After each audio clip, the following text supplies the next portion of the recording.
Good evening. Coconut theatre, चाय वाय रंगमंच, music भी है, आज हारमोनियम है। बहुत अच्छी शुरुआत हुई है ये कोकोनट थिएटर की तरफ से, चाय वाय रंगमंच।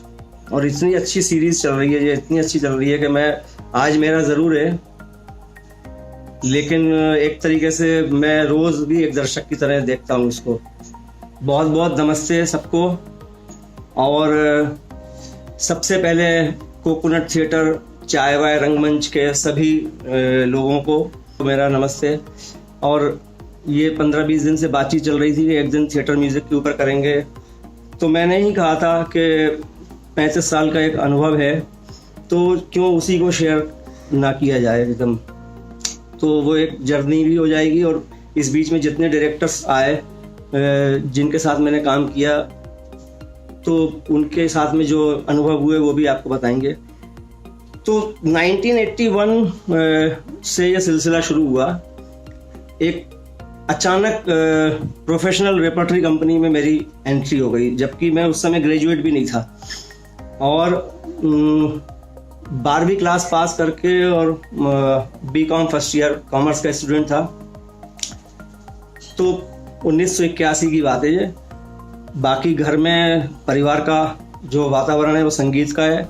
मेरे नाना जी बहुत बड़े गायक थे, HMV हिज मास्टर वॉइस उस समय कहा जाता था। उस समय 1920-1930 के दौरान उन्होंने काफ़ी रिकॉर्डिंग्स की। और मेरी माँ निर्मला भट्ट जी, उन्होंने मुझे प्रारंभिक शिक्षा दी। इसके बाद और मेरे परिवार के सब बड़े भाई प्रमोद भट्ट, मेरी वाइफ जो रंगमंडल भारतभवन में मुझे उनका साथ मिला, तो हम सब लोग मिलकर के बहुत रंगमंच की सेवा करते रहे। कॉमर्स का स्टूडेंट होने के वजह से मेरा रुझान संगीत में तो था ही, लेकिन सोच रहे थे कि परिवार में सब संगीत में तो हैं, एक अलग लाइन पकड़ते हैं, लेकिन वो मंजूर नहीं था। 1981 में सुबह सुबह मेरे बड़े भाई के दोस्त आए घर में, बोले 2 कश्ती का सवार बैरी जॉन दिल्ली से आए हुए हैं, रेपर्टरी के साथ वो प्ले कर रहे हैं, तो उसका म्यूज़िक शुरुआत हो चुकी है उसकी, तो आपके परिवार का बहुत नाम सुना है हमने, तो हम चाहते हैं कि वो इसमें जुड़ें। तो बड़े भाई ने गेंद मेरी तरफ फेंक दी कि तुम जाओ, बहुत तुम्हारा रुझान भी है। और उसके पहले दिल्ली में भी मैं NSD के कई परिक्रमा लगा के आ चुका था। 10th क्लास के बाद जब गर्मियों की छुट्टी होती है तो दिल्ली गए थे हम, तो NSD के चक्कर लगा रहे थे। तो एक होती है ना, जो एक संस्कार होते हैं। तो पहुंच गया मैं, कारण जी से मुलाकात हुई और काफ़ी प्ले तैयार हो चुका था 1981 में। ये शायद अप्रैल, यही समर वेकेशंस के लिए तैयार करते हैं नाटक। तो म्यूज़िक पर काम शुरू हो गया। अब म्यूज़िक वो प्ले ऐसा है, 2 कश्ती का सवार, सर्वेंट ऑफ टू मास्टर है, वो कार्लो गोल्डोनी का लिखा हुआ है। कॉमेडिया डेल'आर्टे के पॉइंट ऑफ व्यू से उसको पूरा निर्देशित किया जा रहा था, जिसमें बहुत मूवमेंट थे, फार्स था, मस्ती थी। ये एक्टर्स ऐसे लगते थे कि अभी यहाँ पास में बैठे हैं और मंच पर जाकर कुछ और हो जाते हैं। तो बड़ा कमाल का, और मैं डरता भी था कि इतना ऐसे कैसे बदल जाते हैं ये लोग। तो म्यूज़िक भी बड़ा ह्यूमरस था। मतलब म्यूज़िक को सीखने में मुझे टाइम तो नहीं लगा, लेकिन उसको समझने में टाइम लगा। और रन थ्रूज जब हुए तो बहुत मैं बड़ी बड़ी कॉपियाँ लेकर के बैठता था। तो म्यूज़िक भी तैयार हो गया, प्ले भी हो गया तैयार। अब उसके बाद शोज़ के दौरान मुझे लगा कि कॉलेज में जैसे कुर्ते जीन्स की पैंट वगैरह पहन के बैठते हैं, ऐसे बैठ जाएंगे, लेकिन कॉस्ट्यूम आई तो हरा चोंगा, लाल कुछ कपड़ा, हारमोनियम बांधने के लिए कपड़ा, और मालाएं फ़कीर वाली। शुरुआत वो फ़कीर कैरेक्टर से होती है उस प्ले की। उसके बाद में दाढ़ी लगाना है, ज़िंदगी में पहली बार दाढ़ी लगाने का अनुभव हुआ। अब दाढ़ी लगाने के बाद में क्रेप जो लगाते थे वो, उसके बाद मुंह खुलता नहीं था। और गाना था उसमें बहुत एक अल्लाह बोल करके बहुत लंबा आलाप था, तो अल्लाह नहीं बोला जा रहा था। एक बार ओपन एयर में शो हुआ तो दाढ़ी के बाल मुंह में घुस गए सब, हवा तेज थी क्योंकि तालाब के किनारे का मंच है। तो बड़े ज़बरदस्त अनुभव हुए। तो लोग मज़ा भी उड़ाते थे कि क्रैप लगाने के बाद कहते थे अल्लाह बोलो एक बार, तो फिर हारमोनियम लटका के उसका वजन, उसके बाद में नाचते हुए आते थे। वो गाना में आपको हल्की सी झलक देता हूँ, वो क्या हम गाते हुए आते थे। लेकिन शुरुआत होती थी अजान से। अजान एक बेसुरी सी होती थी, वो एक्टर पीछे से करते थे, और उसके बाद में हमारी एंट्री होती थी। सुबह का वक्त है, सब लोग अपने काम धंधे में लगे हुए हैं, सराय का एक सिचुएशन है, मौची है, सराय है, सब उसके काम काज करने वाले लोग सब एंटर कर रहे हैं, लोग नुक्कड़ों में बैठे हुए हैं। एक नुक्कड़ का माहौल था। तेरी कुदरत मेरे अल्लाह, मेरे अल्लाह सचमुच में निराली है। हजारों भूख मरते हैं मगर इनकी दीवारी है।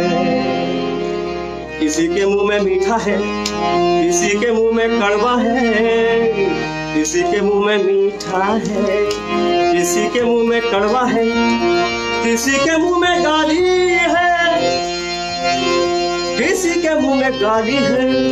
अल्लाह तेरी क्या कुदरत, अल्लाह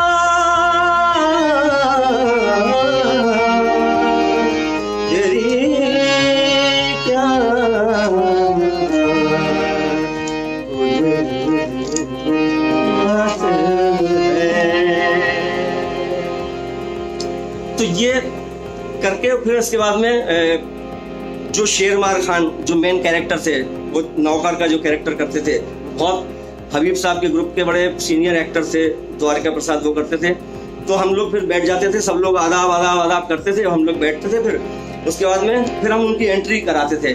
तशरीफ ला रहे हैं ये शेर मार प्यारे, मस्ती में गा रहे हैं हो शेर मार प्यारे, ओ शेर मार प्यारे, ओ शेर मार प्यारे, शेर मार प्यारे, ओ शेर मार प्यारे। तो ये पूरे एक कास्ट का इंट्रोडक्शन होता था।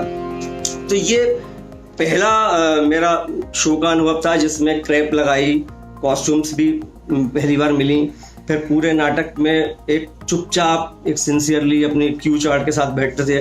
अब उसी में वो प्ले के बारे में तो ज़्यादा नहीं बता पाऊंगा, लेकिन इतना बताऊंगा कि एक बड़ा इंटरेस्टिंग नौकर है जो एक साथ दो मालिकों की नौकरी कर रहा है, और दोनों मालिक बाद में हस्बैंड वाइफ निकलते हैं और एक सराय पे रुके हुए हैं, लेकिन दोनों से वो छिपाता रहता है, बड़ा मिस्चीवियस है। और उसका एक ही कोशिश है उसकी कि वो उसकी ये पोल खुल न जाए। तो एक बार बहुत जब उसको काम दे देते हैं दोनों मालिक, तो वो ऑडियंस में आकर के बोलता है कि देखो इसको कहते हैं किस्मत का धनी। और उसके बाद में एक वो क्लासिकल गाना गाने के लिए एक एक्शन में बैठ जाता है। वो इतना इंटरेस्टिंग गाना कारण जी ने बनाया, राग देश पे बनाया। राग देश मेरी नज़र में बड़ा सिंसियर राग रहा है और है भी वो, लेकिन सिंसियर राग, उस राग के अंदर कैसी मस्खरी वो नौकर का कैरेक्टर करता है, उसकी एक झलक आपको देता हूँ। पहले आलाप लगाता है और फिर इंटरेक्ट करता है म्यूजिशियन से।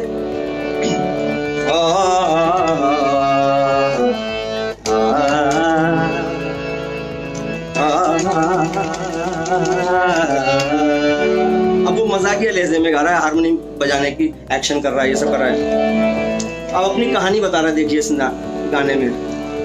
एक चाबी से, एक चाबी से खोल रहा हूँ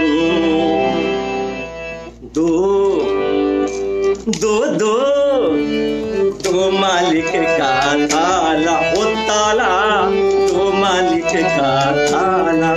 अब उसमें गाने में बता दी उसने, देखिए कि एक चाबी से खोल रहा हूँ, दो मालिक का ताला है, एक दो लोगों की नौकरी कर रहा हूँ और छिपा रहा हूँ उसको। मैं हूँ किस्मत वाला ओ वाला, मैं हूँ किस्मत वाला ओ वाला वाला वाला वाला, सानी सानी था पापा पन्नी था पापा गाने साहब। अब इसमें वो बेसुरा भी होता था, लेकिन वो उसके कैरेक्टर का के लिए जरूरी था। वो सुर में गा देता तो वो कैरेक्टर से बाहर हो जाता। तो ये थिएटर म्यूजिक की बारीकी हमें सीखने को मिली कि यहाँ पर बेसुरा उसका होना जरूरी है, क्योंकि वो सीखा हुआ कोई कैरेक्टर नहीं है, वो नौकर का कैरेक्टर, स्ट्रीट कैरेक्टर है, वो इतना सफाई से सुर में ताल में नहीं गा सकता। तो ताल में भी खूब बेसुरा बेताला होता था, बेसुरा होता था। एक वक्त में दो मालिक की कैसे करूंगा खिदमत, मुश्किल है। एक वक्त में दो मालिक की कैसे करूंगा खिदमत, बड़ी मुश्किल है। अरे मुश्किल क्या है, मुश्किल क्या है, मुश्किल क्या है, मुश्किल क्या है, क्या है क्या है क्या है क्या है क्या क्या क्या क्या। अरे काम करूंगा चमकी, अरे चमकी पूछो क्या, चमकी मेरी किस्मत, मेरी किस्मत, मेरी किस्मत की किस्मत। ओ एक चाबी से खोल रहा तो मालिक का ताला, बोला ताला तो मालिक का ताला, बोली गड़ी ताला तो मालिक का ताला, वो गड़बड़ झाला तो मालिक का ताला। तो ये पूरी इसमें इम्प्रोवाइजेशन करता है। वो इम्प्रोवाइजेशन करने में तबले के बोल भी बोलता है और उस तरीके की सब हरकतें करता है, डांस भी करता है। तो एक तरीके से ये प्योर क्लासिकल राग में और ऐसी मस्ती उस कैरेक्टर के साथ में करवाई, ये थिएटर म्यूजिक का कमाल है, ये कारंजी का कमाल था। उस समय पर मुझे थोड़ा थोड़ा समझ में आने लगा कि हम राग की बंदिशों में तो रहेंगे, लेकिन हमें नाटक में अगर उस कैरेक्टर के लिए हमें काम करना है, उस कैरेक्टर के लिए गाना बनाना है, तो उस कैरेक्टर के स्टेटस के हिसाब से हमें कंप्रोमाइज करना पड़ेगा। हम उसके सुर के और ताल के पीछे लग नहीं सकते। हम जिद नहीं करेंगे कि नहीं तुम्हें सुर में गाना होगा, तुम्हें ताल में गाना, क्योंकि उसका कैरेक्टर ऐसा है। तो एक तरीके से ये मेरे जिंदगी का पहला नाटक था जिसमें ये दो अनुभव हुए, एक तो क्लासिकल म्यूजिक का और दूसरे गेटअप में जो खुद स्टेज में आकर के गाने का। इसके बाद में और नाटक 2-3 साल के अंदर बहुत नाटक हुए वहाँ। घाशीराम कोतवाल हुआ, हयवदन हुआ, स्कंदगुप्त हुआ, अंधा युग हुआ। अंधा युग बंसी कौल साहब ने डायरेक्ट किया था और इन्होंने कारंजी ने उसका म्यूजिक किया था। तो उसमें एक अश्वत्थामा का गाना था, जब वो उसको ब्रह्मास्त्र के लिए मणि उसको जब शंकर देते हैं तो वो तांडव का पूरा एक रचा था वो। तो उसका एक आपको अंधा युग, अब देखिए आप दो कश्ती के सवार से अंधा युग के का पैटर्न कैसा चला जाता है, कितना फर्क हो जाता है उसमें। उसके बाद में हयवदन की एक खूबसूरत मेलोडी जो मेरे कई स्टूडेंट्स इस समय देख रहे हैं, बड़ा मुद्रिका, ये लोग सब अभी इनको याद आएगा है। ये भी इन लोगों ने सीखा है, बच्चों ने, मेरे कुछ स्टूडेंट्स इंस्टीट्यूट के हैं, वो सब सीख चुके हैं ये। रुद्रदेव का मालिक भैरव भूतनाथ है, आत्म समदवम स्वयं श्रेष्ठ सर्वज्ञ महेश्वर विरूपाक्ष है शत्रु भयंकर। रुद्रदेव का मालिक भैरव भूतनाथ है, आत्म समदवम स्वयं श्रेष्ठ सर्वज्ञ महेश्वर विरूपाक्ष है शत्रु भयंकर। रुद्रदेव का मालिक भैरव भूतनाथ है, आत्म समदवम स्वयं श्रेष्ठ सर्वज्ञ महेश्वर विरूपाक्ष है शत्रु भयंकर। ये हारमोनी में कोरस चलता है। उसके बाद में कथा गायक आते हैं। वे शंकर थे प्रलयंकर थे, वे शंकर थे प्रलयंकर थे, वे शंकर थे प्रलयंकर थे, वे शंकर थे प्रलयंकर थे। वे रौद्र वेशधारी विराट, वे रौद्र वेशधारी विराट जो शिविर द्वार पर दिखे अश्वत्थामा। रुद्रदेव का मालिक भैरव भूतनाथ है, बैकग्राउंड चल रहा है। अनगिनत विष भरे सांप भुजाओं पर बांधे, वे रोम रोम में अगणित महाप्रलय साधे। जो शिविर द्वार पर दिखे अश्वत्थामा को, जो शिविर द्वार पर दिखे अश्वत्थामा को। वे आशुतोष हैं हाथ उठाकर बोले, रुद्रदेव का मालिक भैरव भूतनाथ है, आत्म समदवम स्वयं श्रेष्ठ सर्वज्ञ महेश्वर विरूपाक्ष है शत्रु भयंकर। ये जब कोरस था ये ट्रांस में जाता था और इसमें सब काले लबादे ओढ़े और बड़े बड़े ढोल लेकर के सब अब लबादों के अंदर ये कोरस का कैरेक्टर रहता और उसको झूम झूम के गाते थे। रुद्रदेव का मालिक भैरव भूतनाथ है, आत्म समदवम स्वयं श्रेष्ठ सर्वज्ञ महेश्वर विरूपाक्ष है शत्रु भयंकर। आवाज भी एक तरीके से लथड़ सी थी वो, मतलब स्मार्ट सिंगिंग नहीं थी, रुद्रदेव का पालिक नहीं, एकदम गुदगुदाने वाला। तो एक तरीके से दो कश्ती के सवार का ह्यूमरस म्यूजिक, उसके बाद में ये एक वातावरण तैयार करने वाला अंधा युग का म्यूजिक, उसी के साथ में हैवदन की रिहर्सल चलती थी। अब बड़ी इंटरेस्टिंग बात यह थी कि मैं उस समय ग्रेजुएट नहीं हुआ था, तो सुबह मेरा बीकॉम फाइनल का एग्ज़ाम होता था, तो सुबह की रिहर्सल में मैं थोड़ी सी छूट लेता था। उसके बाद शाम को हैवदन के शोज कई बार ऐसे हुए कि सुबह एग्ज़ाम दे करके शाम को मैं शो पर आया। उसका म्यूज़िक एकदम मेलोडियस म्यूज़िक, भावपूर्ण और बहुत फिलोसॉफिकल उसके शब्द थे। उसमें कारण जी ने एक लोरी बनाई थी। तो ये मेरी ट्रेनिंग है, और इसके अलावा हमारी विधिवत ट्रेनिंग भी होती थी, वो मैं आपको बाद में बताऊंगा कि हमने कितने वर्कशॉप्स किए।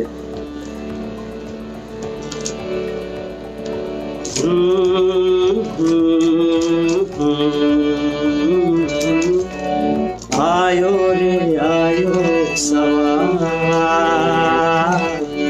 अलबेला बाता सवार, आयो रे आयो सवार, अलबेला बाता सवार, पगिया में हीरे शीतल सीने पे देखा, पगिया में हीरे शीतल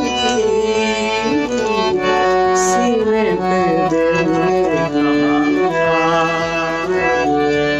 आयो रे आयो सवार, सिंधु तरंग सी उसके घोड़े की आया, सिंधु तरंगों से उसके घोड़े की आया, सपनों का राजकुमार, आयो रे आयो सो जा प्यारे, देख सुहाने सपने, मीठे मीठे सपने, मीठे मीठे सपने।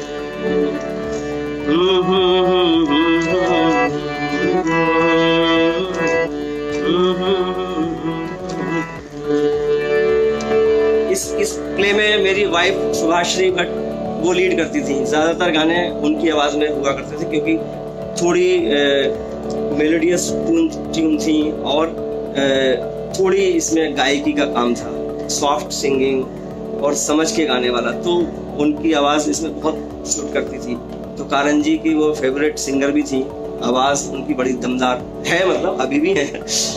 किसी मौके पे उनको आपको सुनाएंगे। तो दो कश्ती के सवार, अंधा युग, स्कंदगुप्त और घाशीराम, इसके साथ साथ एक बहुत बड़ा अनुभव हुआ मुझे जब अलखनंदन जी ने महानिर्वाण का प्ले कारण जी के साथ करने का निर्णय लिया कि कारण जी महानिर्वाण में मेन रोल भाऊराव का करेंगे। तो वो एक बहुत चैलेंजिंग था, क्योंकि कारण जी एज ए म्यूजिक डायरेक्टर और रंगमंडल के भी डायरेक्टर, तो प्रशासनिक जवाबदारी हैं और उसके बाद में एक बड़े रोल करने की जवाबदारी है। तो हाँ, भाऊराव, तो भाऊराव के रोल में भाऊराव क्या, वो कीर्तनकार, जब उनकी डेथ हो जाती है तो कीर्तनकार के रूप में जब वो आते हैं तो वो पूरे नाटक में कीर्तनकार के रूप में रहते हैं। तो म्यूजिक में लीड करता था, कंडक्ट करता था। तो हम लोग बिल्कुल जैसे युद्ध स्तर पे तैयार सैनिक की तरह रहते थे, क्योंकि कारण जी कभी भूल जाएंगे मान लीजिए, तो हम कैसे उनको याद दिलाएंगे, इसकी स्ट्रेटेजी एक तैयार होती थी। वो स्ट्रेटेजी तैयार होने में मैं पूरी स्क्रिप्ट लेकर के बैठता था। अपने आप को 3 लोग, उनको कहा गया था 3 लोग अपने आप को भाऊराव समझा करो। स्टेज में तुम दूसरे कैरेक्टर कर रहे हो, लेकिन अपने आप को भाऊराव समझो और आसपास रहो कारण जी के। मतलब क्योंकि बहुत जवाबदारियां थी। वो पता नहीं दिल्ली से मुंबई से दुनिया भर की रिकॉर्डिंग करते हुए नए नए लोगों से मिलते हुए आते थे और अचानक रिहर्सल में शामिल होते थे, तो एक जवाबदारियों का बहुत उनके ऊपर बोझ था। तो कई बार भूल जाते थे तो हम उनको याद दिलाते थे। मुझसे कारण जी ने कहा था कि आप ना एक क्यू आगे चला करो, एडवांस में मेरे को एक क्यू दे के रखा करो, जैसे एक गाना मैं गा रहा हूँ लेकिन अगले गाने का क्यू मुझे दे दिया करो। तो ये इसमें हमें चैलेंजिंग हमने लिया और ये हमने बहुत सारे शो किए और कभी ऐसा गलत काम नहीं हुआ जिसमें दर्शकों को लगा हो कि भूल गए। तो ये 4-5 बड़े महत्वपूर्ण नाटक रहे हैं मेरे जिंदगी में जो कारण जी के साथ रहे। उसके बाद में फिर PL देशपांडे साहब को कालिदास सम्मान मिला, तो उनके ऊपर एक नाटक करना था। उन्होंने नाटक लाने में शायद असमर्थता व्यक्त की थी, तो भय प्रकट कृपाला दीनदयाला नाटक अलकनंदन जी ने किया। तो पहली बार मुझे उसमें म्यूजिक डायरेक्शन करने का मौका मिला, तो वहाँ उसकी आरतियाँ वगैरह मैंने बनाई। बहुत अच्छा काम माना गया उस समय, कारण जी ने भी तारीफ की। फिर अलग जी ने ही एक और प्रोडक्शन किया मगध का, जो श्रीकांत वर्मा की पोइट्री के ऊपर है। तो उसमें सारी पोइट्री के बैकग्राउंड म्यूजिक और कुछ पोइट्री गा करके, तो वो मुझे एक जवाबदारी मिली। तो ये कारण जी के रंगमंडल में रहते हुए एक उनके शिष्य को ये मौका मिल गया और उनका आशीर्वाद प्राप्त हुआ। तो एक तरीके से ये मेरा डायरेक्शन का सिलसिला ऐसे शुरू हुआ। उसके बाद में रेपर्टरी की जब 2 महीने की छुट्टी होती थी तो हम लोग कुछ प्लेस करते थे। उसमें हमारे एक दोस्त जयंत देशमुख ने मृत्युंजय किया, आलोक चटर्जी साहब ने राजा किया, ध्रुव स्वामी ने किया, डॉक्टर राउत ने उस समय झिमिटी खेड़ा किया जो उड़िया भाषा में था। उसको हम लोग नेशनल तक गया, वो दिल्ली में कमानी थिएटर में उसका शो हुआ। शो किस दिन था, आज जब मैं उसको रिकॉल कर रहा था तो 2 जनवरी को सफदर हाशमी की जिस दिन डेथ हुई थी उस दिन हमारा शो कमानी में था। तो हबीब साहब ने आकर के इनॉग्रेट किया, 2 मिनट का मौन करके हम लोगों ने शो शुरू किया, उनको डेडिकेट किया। तो एक तरीके से ये मेरी डायरेक्शन का सिलसिला शुरू हुआ। मुंबई में जब आए 1990 में मुझे बुलाया गया मुंबई। तो राजा बुंदेला जी की एक कंपनी थी, नाटक कंपनी। तो उसमें उन्होंने, क्योंकि फोक म्यूज़िक पे मेरा थोड़ा दखल रहा, क्योंकि फोक म्यूज़िक हम लोगों ने प्लेज में भी बहुत किया। और यहाँ पर मैं बताऊंगा आपको कि हमारे जो वर्कशॉप हुए वो इतने वर्कशॉप हुए। हमारे मास्क मेकिंग का वर्कशॉप हुआ, मास्क मेकिंग के साथ साथ मेकअप का वर्कशॉप हुआ, माइम का वर्कशॉप हुआ, मूवमेंट का वर्कशॉप हुआ। अस्ताद देबू जी ने, निरंजन गोस्वामी जी ने, ई बारबा ने, और उसी दौरान शुरुआती दौर में पीटर ब्रूक साहब का भी भारत भवन आना हुआ, तो उनको भी उनसे दूर से देखने को मिला, तो उनके भी दर्शन हुए। तो एक इतने अच्छे अनुभवों से हमें गुजरने का मौका मिला। तो बॉम्बे आकर के मैंने एक पूरब का छेला एक प्ले था, उस प्ले में मैंने म्यूजिक दिया। तो उसके 35 शो 2 साल के अंदर पृथ्वी थिएटर में 35-40 शो हुए। लगातार उनको डेट्स मिलती थी क्योंकि एक फोक फ्लेवर का नाटक था। मुंबई में फोक की कमी हमेशा खली है लोगों को, तो जब फोक नाटक होता है तो लोग टूट के आते हैं। अब तो म्यूजिकल नाटक मुंबई में इतने होते हैं कि लोग 500-800 रुपए के टिकट में भी वो एडवांस करते हैं। तो उसमें उसकी एक गाने की धुन आपको सुनाता हूँ कि एक सीन फ्रीज होता है और उसमें मन में जो चल रहा है, मन की बात कही जाती है। वो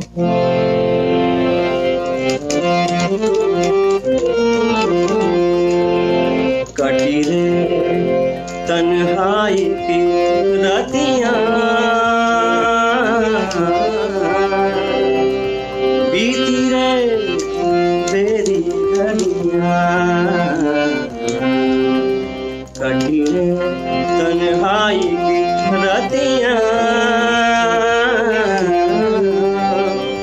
बीती रे तेरी घड़ियां।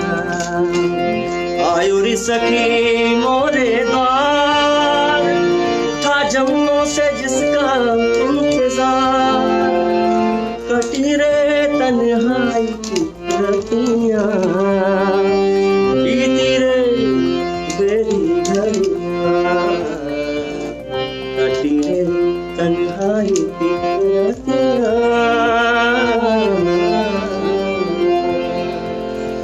ये आकाश दीक्षित ने लिखा था, जो मुंबई उसी समय सब लोग मुंबई शिफ्ट हुए थे, सब बच्चे थे नए नए, तो खूब मेहनत से काम करते थे। तो ये प्ले जब भी होता था मुंबई, मुझे मेरे रेपर्टरी से छुट्टी लेकर के आता था और उसके बाद वहाँ जाकर के वापस डांट खाता था। लेकिन 35 शो उन्होंने किए और कहा कि ये आपके बिना हम नहीं कर सकते, ये शो आपकी डेट मिलेगी तभी हम पृथ्वी में हाँ करेंगे। तो ये मुंबई में थिएटर पहली बार मेरा 1990 या 91 में हुआ।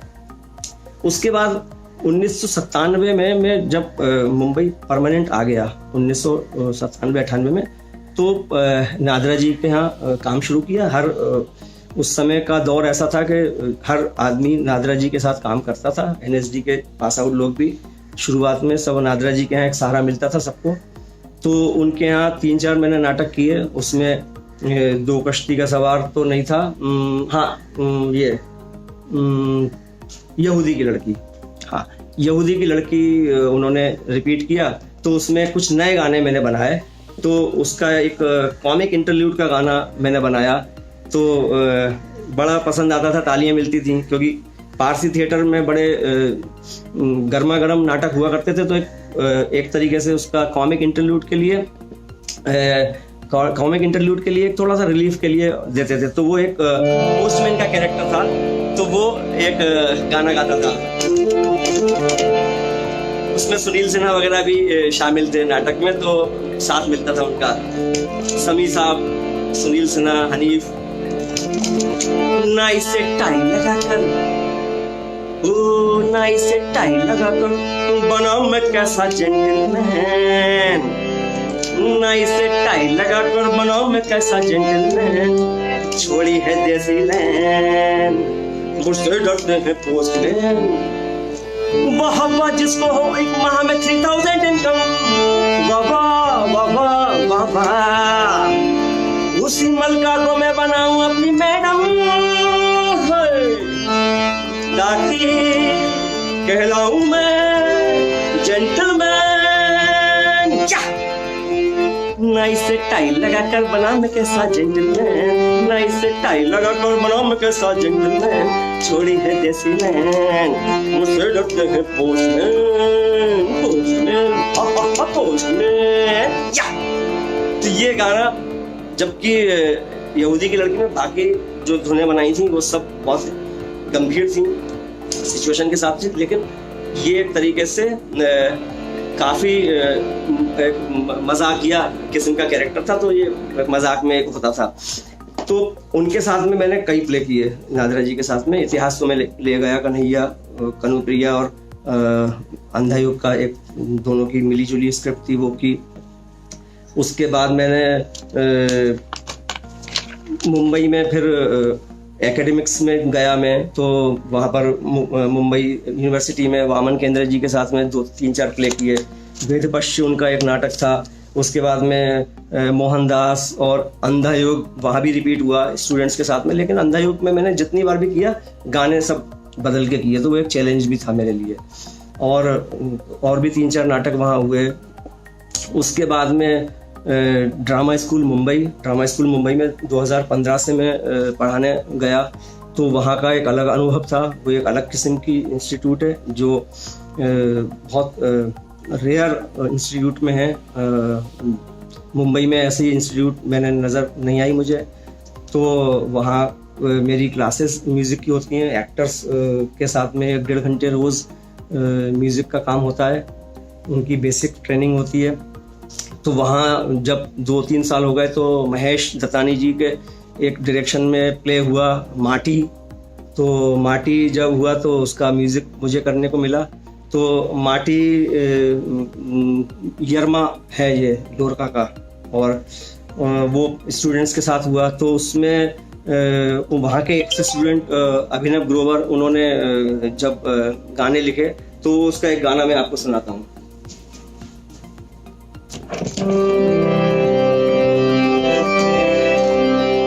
यारमा सबको मालूम है, ज्यादातर थिएटर के स्टूडेंट्स जितने भी हैं सब यारमा कहानी के बारे में जानते हैं, ठीक है ना।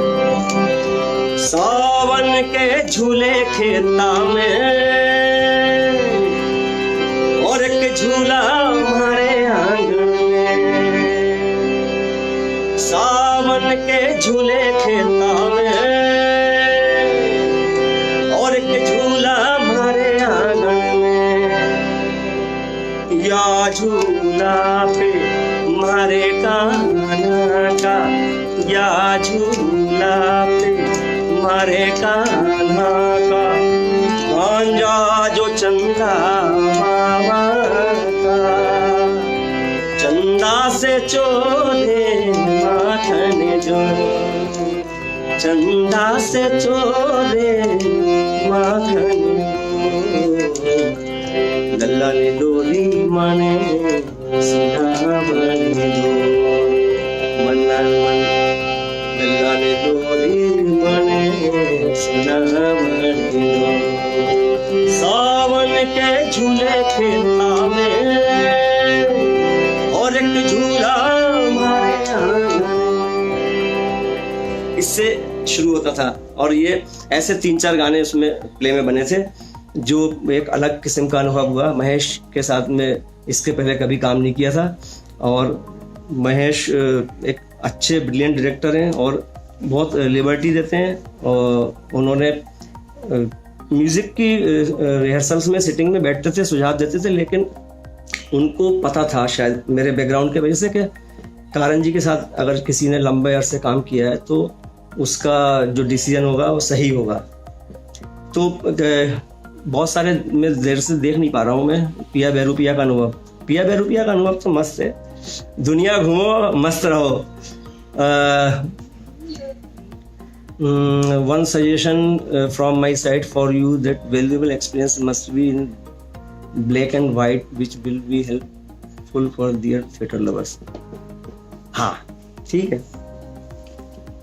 तो ये मेरे कई नाटकों के बारे में बताया, और मुंबई तक तो मैं पहुंच ही गया एक तरीके से। अब मुंबई में पढ़ाने का जो सिलसिला शुरू हुआ है, इसमें काफ़ी इंस्टीट्यूट में मुझे मौका मिला। अब एक तरीके से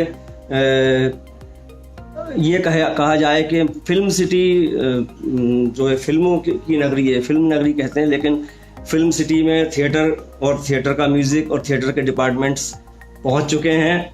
और विस्लिंग वुड में थिएटर का काफ़ी बोलबाला है इस समय, अच्छे टीचर्स हैं वहाँ। तो वहाँ की पहाड़ियों में भी थिएटर म्यूज़िक अभी गूंज रहा है, और वहाँ के स्टूडेंट्स कम से कम 200-250 स्टूडेंट्स तो अलग अलग क्लासेस के स्टैंडर्ड्स के मैंने पढ़ाए हैं। अभी लॉकडाउन की वजह से क्लास बंद है, लेकिन वहाँ फिल्म सिटी के अंदर थिएटर की बात करना कितना एक सुकून की बात है। फिल्मों का भी एक अलग मज़ा है, फिल्मों की तो नगरी है ही, लेकिन वहाँ थिएटर की भी बात होती है, तो ये खुशी की बात है। इस बीच में और भी प्लेयर्स मेरे हिस्से में आए। उसमें रसिका के जो बीइंग एसोसिएशन के नाटक, मैंने 2 नाटक किए, एक तो सतभाषे रैदास और हारूस मारूस। तो हारूस मारूस में एक गाना मैं आपको सुनाना चाहता हूँ, जिसमें फोक का जो मज़ा है, जो थिएटर म्यूज़िक में फोक का जो मज़ा है, जिसके वजह से कई नाटकों की ज़िंदगी बन गई, कई नाटक बहुत फेमस हुए। तो उसका कारण क्या है? फोक म्यूज़िक है। मैं स्टूडेंट्स को भी बोलता हूँ कि अपनी ज़मीन से जोड़ना है तो फोक म्यूज़िक में, आपके रिचुअल्स में, आपके कस्टम्स में जाओ। आप हमारे हर कस्टम्स के गाने हैं। आप अपने नाटकों के जो फोक रंगमंच के कलाकारों से मिलो, उनके परफॉर्मेंस देखो। गांव में जो ग्रुप हैं उनके पास बैठो, उनसे शेयर करो एक्सपीरियंस, उन लोगों की से सीखो, क्योंकि वो चीज़ आपको बचा के रखेगी।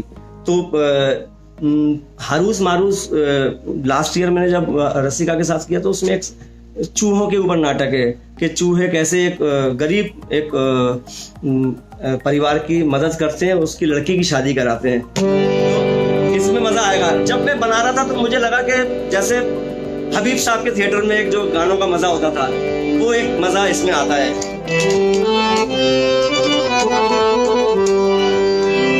कराई रे कराई देखो चूहा ने गोरी की सगाई है, कराई कराई रे कराई देखो चूहा ने गोरी की सगाई है, कराई कराई रे कराई देखो चूहा ने गोरी की सगाई है, कराई कराई रे कराई देखो चूहा ने गोरी की सगाई कराई कराई रे कराई देखो चुहाने गए की सगाई है कराई। अरे चोरी की मुंदरी है चोरी को अनाज, कलेक्टर के बाबू पे गरीब को है नाज। चोरी की मुंदरी है चोरी को अनाज, कलेक्टर के बाबू पे गरीब को है नाज। ढोलकिया बाजे duck duck duck duck duck duck duck duck, Dholakia बाजे थाली बाजी बज गौ बैंड बाजा। और पूरी सब्जी कालाकन के संगे बन गौ कदुआ को भाजा। ओ भैया कदुआ को भाजा, ओ दद्दा कदुआ को भाजा। और खूब नाचे हारूस भैया, और खूब नाचे हारूस भैया बन के गोरी के बाप। कराई रे कराई देखो चूहाने गोरी की सगाई है कराई कराई रे कराई देखो चूहाने गोरी की सगाई है कराई रे कराई देखो चूहाने गोरी की सगाई है कराई रे कराई देखो चूहाने गोरी की सगाई है कराई। तो ये इतनी सीटियां बजती थी इसमें, और ये हमेशा गाना थोड़ा लंबा हो जाए ये इसकी फिराक में एक्टर्स रहते थे, क्योंकि वो बिंदास होके नाचते थे, ऑडियंस से आते थे वो सब सज धज के। तो लगता था कि एक तरीके से इसमें जितनी मस्ती हो जाए, बाकी अब तो प्ले का एंड है, उसके बाद तो थोड़ी सी सीरियसनेस होनी है कहानी में। तो संगीत कैसे रिलीफ देता है एक तरीके से, एक थोड़े से गंभीर नाटक में भी संगीत की जो अदायगी होती है उसकी जो जिस तरीके से पेश किया जाता है उसमें एक हल्का सा रिलीफ होता है, सुरों का जादू होता है, और एक तरीके से अंदर तक पहुंचने वाली बात जो संगीत के अंदर होती है, तो वो अंदर तक पहुंचाने के लिए एक्टर्स की ट्रेनिंग में संगीत ज़रूरी है। कभी भी हिंदुस्तान का एक्टर बिना संगीत के या बिना ताल के, बिना संगीत की समझ के अच्छी एक्टिंग कर ले तो अच्छी बात है, अदरवाइज थोड़ा सा मुश्किल है, क्योंकि उसको संगीत के में उतार चढ़ाव, स्पीच में उसका जो एक मॉड्यूलेशन है, उसकी स्पीच की रेंज है, लो मिड और हाई का जो उसको से जो संगीत के स्वरों के जरिए जो उसको अनुभव मिलता है, वो चीज़ एक तरीके से बिना संगीत के एक्टर्स के लिए कमज़ोर करने वाली बात है। तो इसलिए सारे इंस्टीट्यूट में एक्टर्स, बल्कि प्राइवेट भी बहुत सारे जो अभी नए बच्चे हैं वो म्यूज़िक के प्रति इंटरेस्ट रखते हैं, और वो कहीं ना कहीं वर्कशॉप में इसमें मिलते हैं एक तरीके से। तो एक तरीके से मेरे गानों का सिलसिला अब और 2-3 नाटकों की तरफ जा रहा है।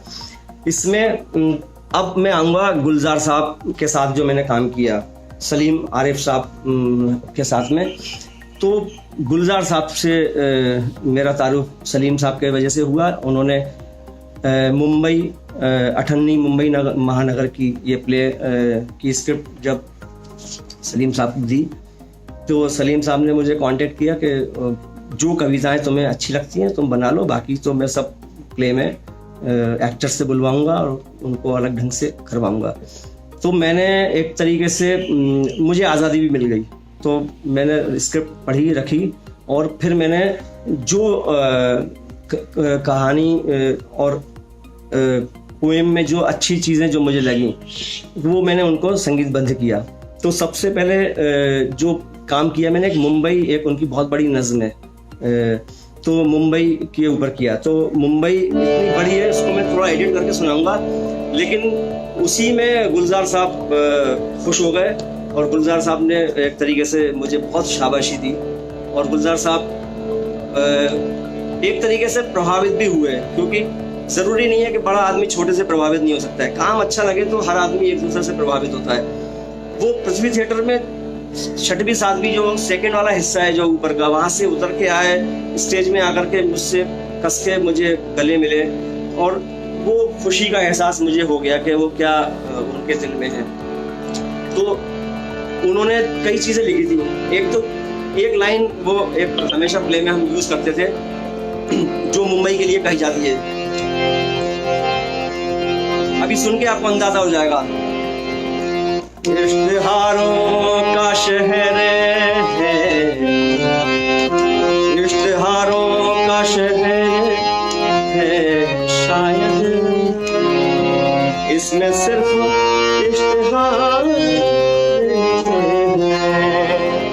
इश्तिहारों का का शहर है शायद, तो इश्तिहारों का शहर है शायद, इसमें सिर्फ इश्तिहार रहते हैं। ये एक तरीके से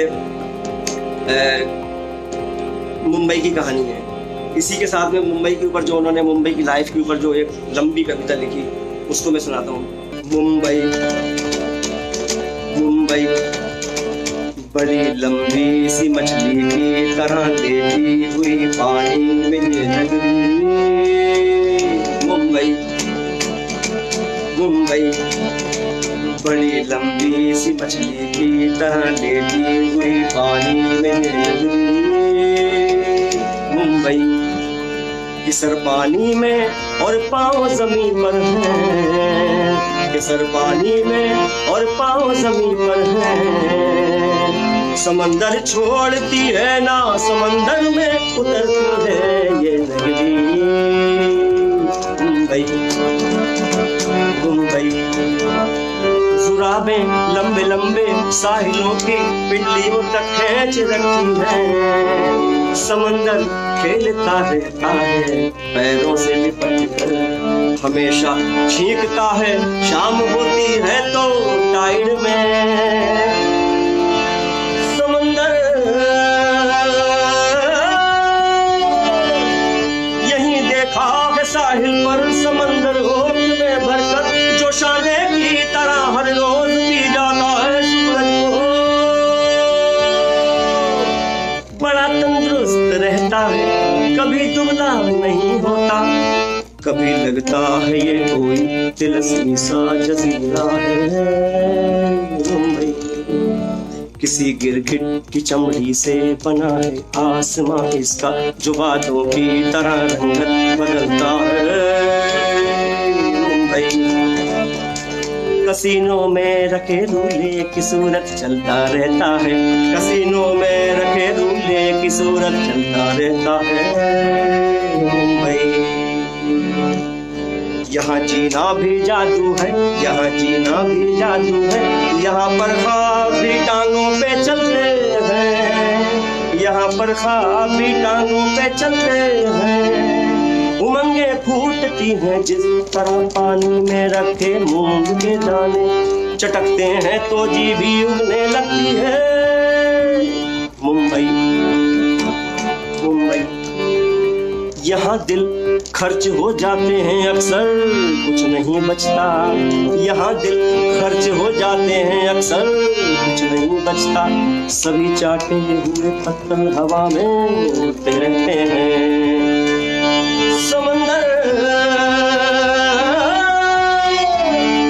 समंदर रात को जब आंख बंद करता है, ये नगरी पहन के सारे जेवर आसमां पर अक्स अपना देखा करती है, करती है, करती है। कभी सिंदबाद भी आया तो होगा इस जजीरे पर, कभी सिंदबाद भी आया तो होगा इस जजीरे पर। ये आधी पानी और आधी जमीन पर जिंदा मछली देख कर हैरान हुआ होगा ये नगरी। मुंबई मुंबई मुंबई करके खत्म होता है और उसके बाद सीन शुरू होते हैं। तो ये मुंबई के ऊपर पूरा, इसमें बीच में मैंने काफी एडिट किया, तो मुंबई के ऊपर ये पूरी एक कहानी थी। अठन्नी मुंबई महानगर की एक प्ले बनाया था, जिसमें बीच बीच में ये गुलजार साहब की पोइट्री आती थी। तो ये जब लिखे फॉर्मेट में जब मुझे मिला तो घबराहट तो हुई, ये कैसे संभलेगा मामला, लेकिन एक बार रास्ता मिलता है तो उस पर चलना आसान हो जाता है। फिर धीरे धीरे रास्ते मिलते जाते हैं।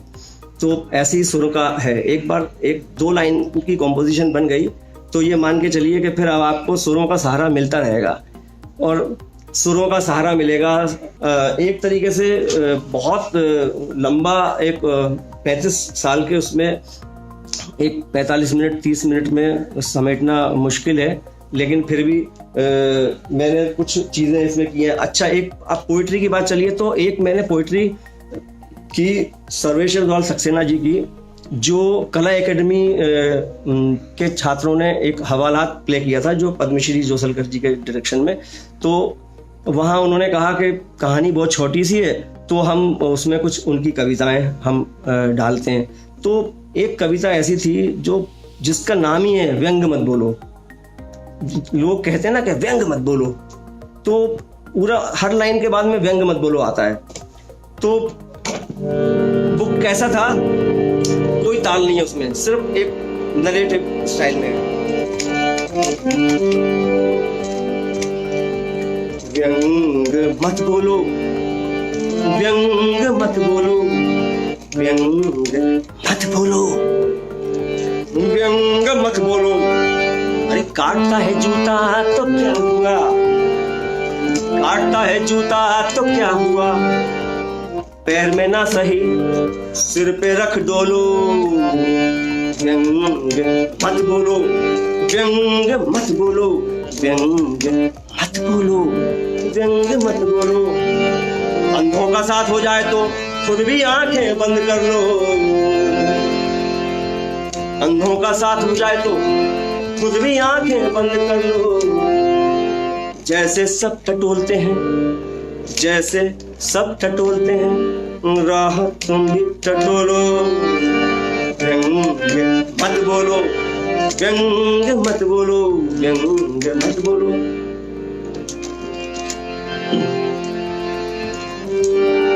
क्या रखा है कुरेदने में, हर एक का चक्रव्यूह भेदने में। सत्य के लिए निरस्त टूटा पहिया ले, जैसी है दुनिया उसके साथ बोलो।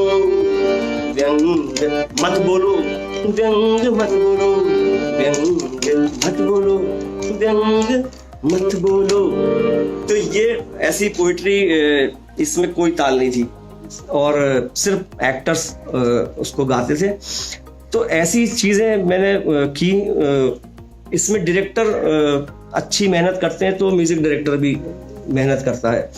और मेरा एक सिद्धांत है कि आप जब कोई म्यूज़िक करने जाओ तो आप जितनी ज़्यादा से ज़्यादा आप रिहर्सल में बैठना चाहो आप बैठो। कई बार ऐसा होता है डायरेक्टर कहते हैं कि अरे आप तो एक्सपर्ट हो, आपको तो 4-5 दिन लास्ट में आकर के आप म्यूज़िक दे देना, लेकिन मैं तो रिहर्सल में बैठता हूँ। BM शाह जी मुझे भगाते थे रिहर्सल से। उनके साथ मैंने सराय की मालकिन और यहूदी की लड़की ऐसे 2-3 नाटक किए। तो वो कहते थे यार तुम क्यों आ जाते हो यहाँ पर, तुम्हारा कोई काम नहीं है, अभी एक्टर्स के साथ काम कर रहा हूँ। तो मैं तो चुपके से बैठा रहता था एक तरीके से, और उस बैठने में फ़ायदा होता था मुझे। जब वो कहते थे कि कल परसों से म्यूज़िक शुरू होगा, तो फिर मैं थोड़ी कॉन्फिडेंस के साथ, तैयारी के साथ में आकर के उनको गाने सुनाता था। तो पहली बार में ही गाने नाटक से जुड़े हुए लगते थे। तो नाटक से जुड़ा हुआ संगीत लगना बहुत ज़रूरी है। नाटक से बाहर का तो संगीत लेकर के हम कुछ भी कर सकते हैं, लेकिन नाटक का म्यूज़िक नाटक के अंदर बैठ करके, नाटक के लोगों के बीच में बैठ करके, एक्टर्स के साथ बैठ करके। और मैं सिंगर्स को नहीं लेता हूँ, मैं एक्टर्स के साथ काम करता हूँ, क्योंकि मुझे मालूम है कि एक्टर्स को ये अनुभव मिलेगा तो वो बहुत आगे और कई नाटकों को मैं ये शेयर करेंगे एक्सपीरियंस। क्योंकि सिंगर तो एक बना के गाना गा ही लेगा, उसके लिए तो 2 दिन की बात है। वो तो कहेगा कि मैं तो शाम को 7 बजे का शो है, 5 बजे आ जाऊँगा, एक बार रिहर्सल करा देना आपको। वो एक फितरत जो होती है, उसकी वजह से मैं थोड़ा एक्टर्स के ऊपर ज़्यादा यकीन रखता हूँ कि एक्टर्स मेहनत करेंगे तो एक तरीके से काम बनेगा। सर्वेश्वर दयाल सक्सेना जी की अभी हाल फिलहाल में मैंने अभी एक पोइट्री बनाई है, बच्चों की पोइट्री है वो भी। अब आप देखिए, अब सर्वेश्वर दयाल सक्सेना जी की एक पोइट्री और इस पोइट्री में कितना फ़र्क है। ये इस पोइट्री का टाइटल है पकौड़ी।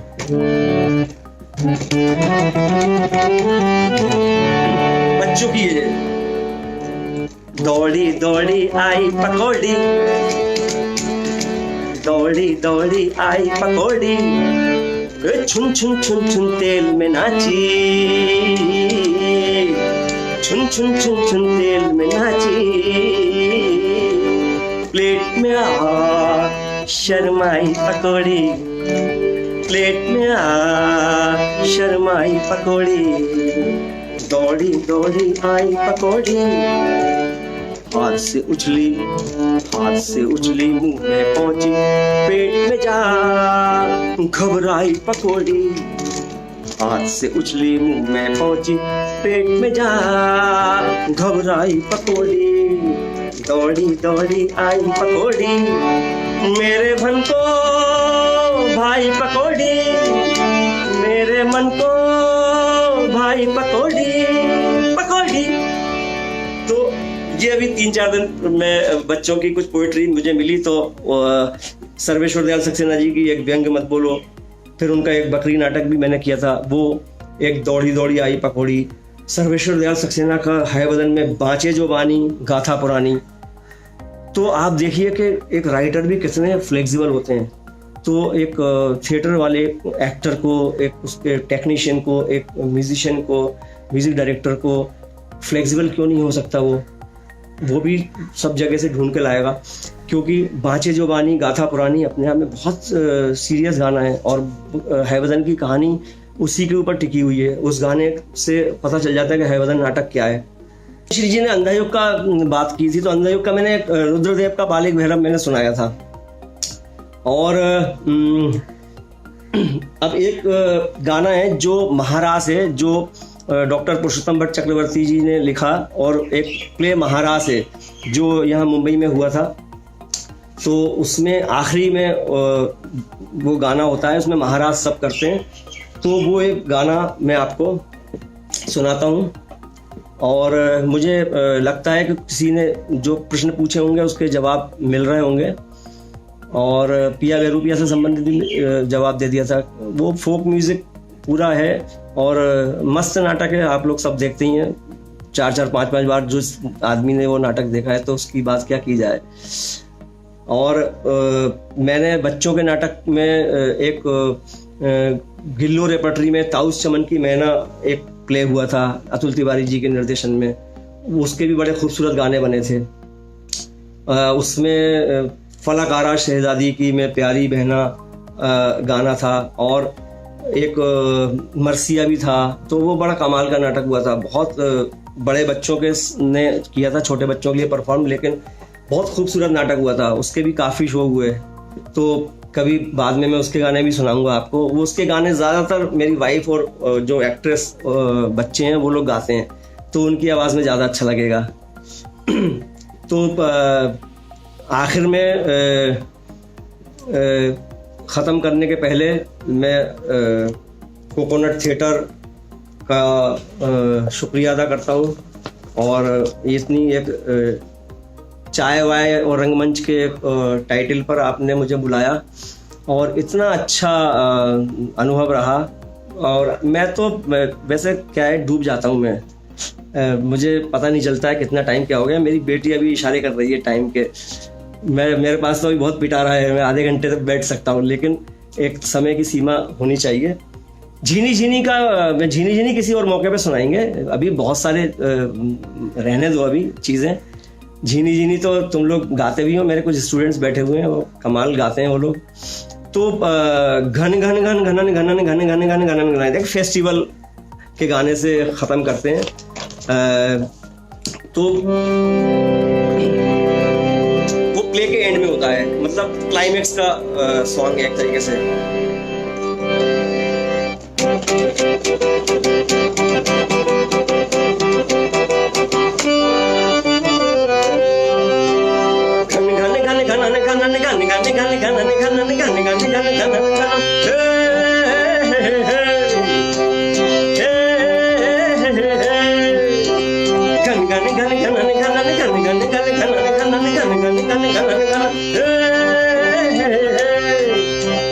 पूर्ण चंद्र शरद रात जमुना तक आधी रात, पूर्ण चंद्र शरद रात जमुना तक आधी रात, शारदी जुनाई में वंशी की मधुरता, शारदी जुनाई में बंसी की मधुरता। नाचत श्री कृष्ण सा गोपियां मृदंगता, नाचत श्री कृष्ण सा गोपियां मृदंगता, वृंदावन परम धाम आज सजो महाराज, आज सजो महाराज, आज सजो महाराज। गन गन गन गन गन गन गन गन गन गन गन गन गन गन गन गन गन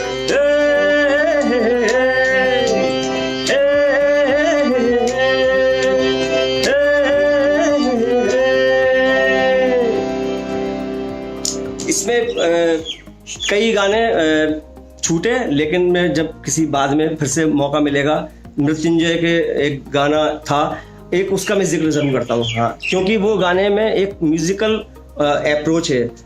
उस गाने में एक रामधारी सिंह दिनकर का एक गीत है, कौन जन्म लेता किस कुल में, आकस्मिक ये बात है। तो इसको मैंने एक पंचम सवारी, एक शास्त्रीय ताल वाद्य के लोग जानेंगे, पंचम सवारी एक 15 मात्रा की ताल है, उसमें मैंने एक मात्रा बढ़ा करके उसको 16 मात्रा का कर दिया था और एक तरीके से उस पे गाना बनाया। तो वो गाना एक सुन लीजिए।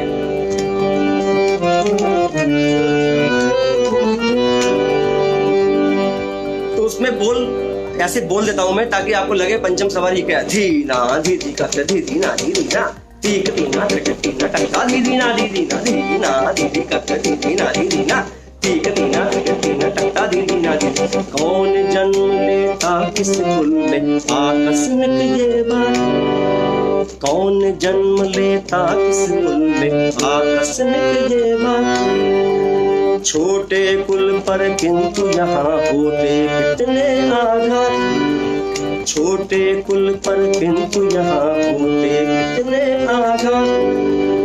हाय जाति छोटी है तो फिर सभी हमारे छोटे, जाति बड़ी तो बड़े बनेंगे लाख चाहे छोटे।